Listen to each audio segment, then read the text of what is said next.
The morning sun shone over St. Peter's Square as thousands of people gathered in the vast open space, eagerly awaiting the appearance of Pope Francis.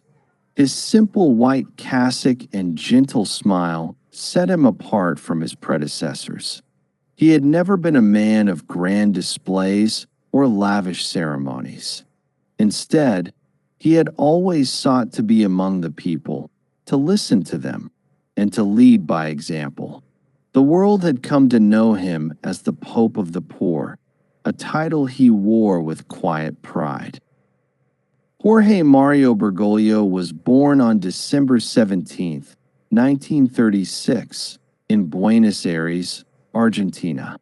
His father was a railway worker, and his mother stayed at home to care for the family. Life was not extravagant, but it was full of love, faith, and hard work. Young Jorge grew up understanding the value of humility, service, and compassion. These values stayed with him for the rest of his life. As a young man, Jorge studied chemistry and worked as a technician. However, something deeper called him.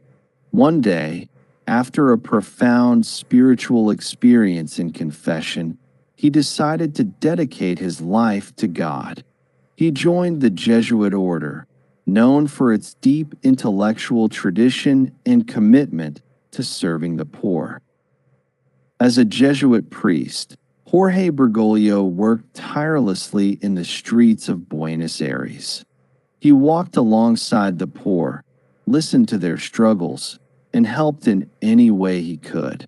When he became the Archbishop of Buenos Aires, he refused to live in the grand residence provided for him. Instead, he chose a small apartment.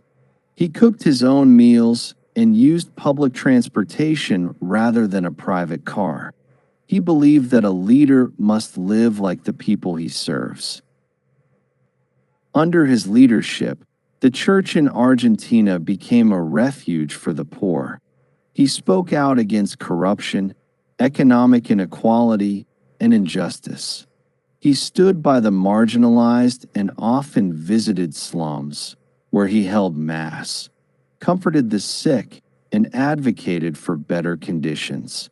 His reputation for humility and service grew, and in 2013, when the time came to elect a new pope, he was chosen to lead the Catholic Church. When Jorge Bergoglio became Pope Francis, he immediately broke traditions. He was the first pope from the Americas, the first Jesuit pope, and the first to take the name Francis after Saint Francis of Assisi. This choice signaled his commitment to simplicity, service, and care for the poor. From the moment he stepped onto the balcony of St. Peter's Basilica, the world knew he was different. He wore simple white robes instead of elaborate papal garments. He refused to live in the luxurious papal apartments, choosing instead a small suite in the Vatican guest house. He spoke plainly and asked people to pray for him before giving them his blessing. These small gestures showed the world that he was a pope who wanted to be close to the people. Pope Francis quickly became a voice for the voiceless. He urged the world to care for the environment, speaking passionately about climate change and the responsibility of all people to protect God's creation. His encyclical Laudato Si called on nations, businesses, and individuals to take action against environmental destruction and global warming. He also spoke out against war, urging peace in conflict-ridden regions. He traveled to places torn apart by violence, meeting with leaders, victims, and refugees. His words carried hope, but his actions spoke even louder. He washed the feet of prisoners, migrants, and the poor during Holy Thursday services, a powerful symbol of humility and service. His stance on social justice sometimes put him at odds with more traditional factions of the church. He emphasized mercy over judgment, reaching out to LGBTQ+ people, divorced individuals, and those who had felt excluded from the church. He insisted that the church should be a place of welcome, not a gatekeeper of righteousness. One of the most moving moments of his papacy came when a young boy approached him during a public gathering. The boy, struggling to hold back tears, asked if his deceased father, who was not religious, was in heaven. Instead of offering a theological argument, Pope Francis embraced the boy and told him that God, like a loving father, never abandons his children. His ability to connect with people on a deeply personal level made him beloved worldwide. He hugged the sick, kissed the heads of crying children, and stopped to listen to the stories of ordinary people. He encouraged priests and bishops to do the same, reminding them that their role was to serve, not to rule. Despite his widespread popularity, Pope Francis also faced criticism. Some conservative members of the church felt he was too progressive, while some activists believed he wasn't moving fast enough on social issues. He walked a delicate line, balancing tradition with the need for reform. He made efforts to address scandals within the church, particularly those involving abuse. He apologized to victims and took steps to hold church leaders accountable, though many believed more needed to be done. Still, his commitment to change remained firm. Even within the Vatican, he faced resistance. His push for a more inclusive, less bureaucratic church was met with opposition from those who wanted to maintain old traditions. But Pope Francis remained focused on his mission, to make the church a place of love, not division. Pope Francis's travels took him to the far corners of the world.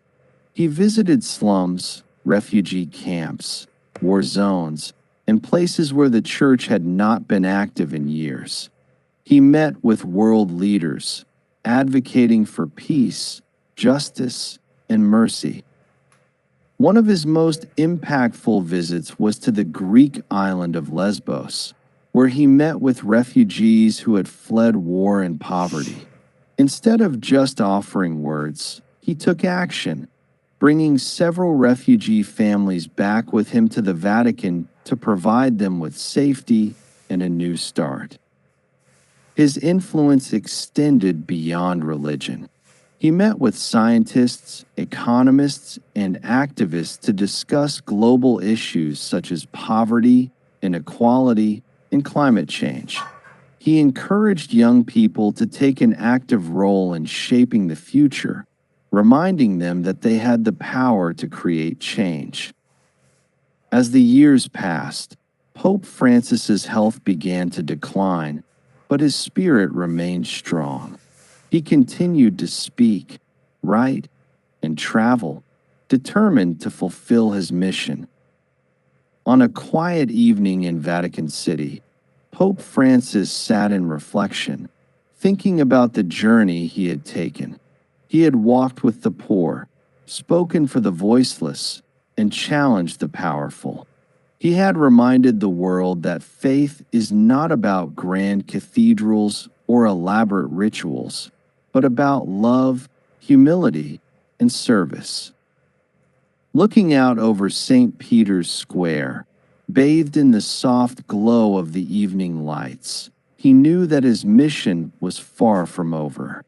As long as he had breath, he would continue to be what he had always been, a shepherd among the people. Pope Francis's story is not just one of religious leadership. It is a story of humanity. In a world often divided by politics, wealth, and ideology, He reminded us of our shared responsibility to care for one another. His legacy was not written in doctrines, but in the countless lives he touched, the bridges he built, and the hope he inspired. And so his journey continued, not just as the Pope of the Catholic Church, but as a living testament to the power of humility, compassion, and faith. His story will be told for generations, inspiring countless people to live with kindness and courage, just as he always had. Even as he grew older and weaker, Pope Francis continued his work. He traveled to different countries, met with world leaders, visited war zones, and comforted those suffering. He never stopped reminding the church that it should be like a hospital, healing wounds, not judging people. One evening, Pope Francis sat quietly in prayer. He thought about all the people he had met, the lives he had touched, and the challenges that still remained.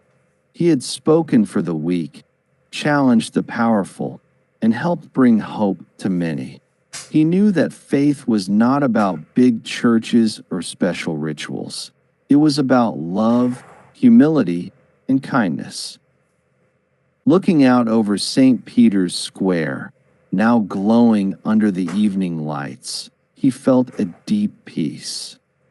Pope Francis's story is not just about religion, it is about humanity.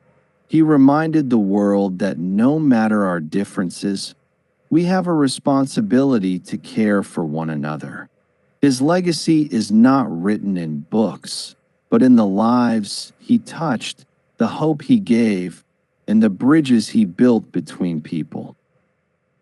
And so, he continues, not just as the leader of the Catholic Church, but as a symbol of kindness, humility, and love. His story is one that will be told for generations, inspiring people of all backgrounds to live with compassion and courage.